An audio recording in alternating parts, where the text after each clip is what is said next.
नील, जो सवाल हैं वो सीधे मैं पूछूंगा जनता के बीच से, क्योंकि मैंने आने से पहले एक पोस्ट डाला था तो उनमें लगातार क्वेश्चंस आए थे, तो उन्हीं से ही रिलेटेड है। सबसे पहला सवाल ये कि नील भट्ट जब एंग्री हो रहे थे या फिर जब एग्रेशन में आ रहे थे तो उस वक्त अंकिता और विकी के ऊपर ही क्यों, बाकी और कंटेस्टेंट के ऊपर क्यों नहीं फूटा गुस्सा?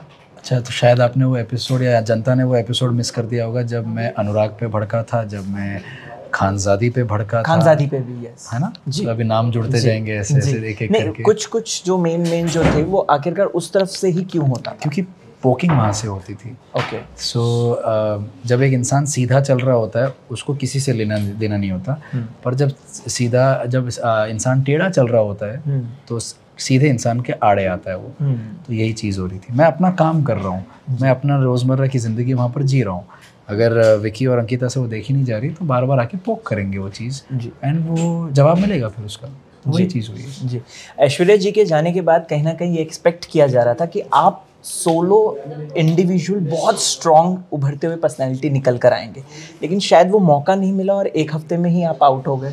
जहाँ तक मुझे समझ में आया है वो आया ही नहीं है फुटेज मेरे हिसाब से। अच्छा। क्योंकि जो मैंने समझा है, आई डोंट नो, सारे एपिसोड से बैठ के देखे नहीं है मैंने, पर जो समझ में आया है बातें करके मेरे लोगों से चीज़ें समझ में आई है कि वो चीज़ें दिखी ही नहीं है। क्योंकि जब ऐश्वर्या चली गई तो पहले क्या होता था कि 2 कपल्स थे तो हमेशा उसका डायरेक्ट कंपैरिजन होते रहता था, जो I was not okay with. मुझे लगता नहीं कि कभी भी 2 कपल्स को कंपेयर करना चाहिए, तो वो होता था। अनफॉर्चुनेटली ऐश्वर्या चली गई तो उसके बाद अब क्या स्टेटस को चेंज हो चुका है जी। तो now what do we do? So I was trying to figure out कि अब इनका क्या गेम प्ले, क्योंकि हर बार यही बोलते थे ना पति पत्नी वाला गेम खेल रहे हो। इनका तो यही बोलना था, इनके पास एक ही मुद्दा था बोलने के लिए। So I was like, ना अब क्या बोलोगे आप? What do you have to say? So I was constantly keeping an eye on Vicky and Ankita and especially Isha also. तो कुछ चीज़ें नोटिस की थी और मैंने in front of camera talking to Rinku ji, कभी कभी talking to अभिषेक, कभी कभी talking to अनुराग, ये बात करते करते जैसे कैमरा यहाँ है, मैं आपसे बात कर रहा हूँ, I know the camera is watching, मैं दिखाना चाह रहा हूँ कि देखो क्या हो रहा है यहाँ पर। ओके। जानबूझ के कर रहा था ताकि नॉमिनेशन के टाइम पे मैं ये सारी चीज़ें खुलासा कर सकूं और ऑडियंस को कनेक्ट हो ये चीज़। हाँ यार, नील ने ये कनेक्ट किया था ये तभी जी।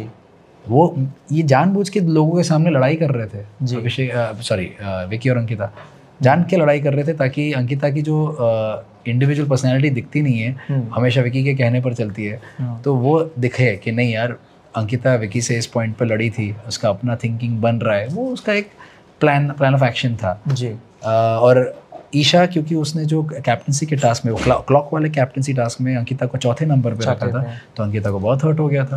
और उसी टास्क में जब फ़ोन उठाने वाले के लिए जब पोजीशन पे खड़ी हो गई थी अंकिता और अभिषेक वो पिलर के पास खड़ा हो गया था, तो क्योंकि टास्क आगे नहीं बढ़ रहा था तो ईशा अंकिता पे चिल्लाई थी, अंकिता दी आपको पीछे जाना तो पड़ेगा ना, राइट, टास्क तो करना है ना, राइट। तो उसको वो चीज़ भी हर्ट हो गई थी, दोनों के बीच में खटास आ गई थी उसकी वजह से। अब अंकिता बीन अंकिता, उसने वापस जाके ईशा को बोला कि अरे यार आई अंडरस्टैंड, यार टास्क होता है, इसमें हो जाती है चीज़ें। तो ये सारी जो दोगलेपंती थी जी, वो सब चीज़ें मैं अनरावल करते जा रहा था, एंड वो समहाउ आई थिंक वो दिखा नहीं है मुझे। ओके।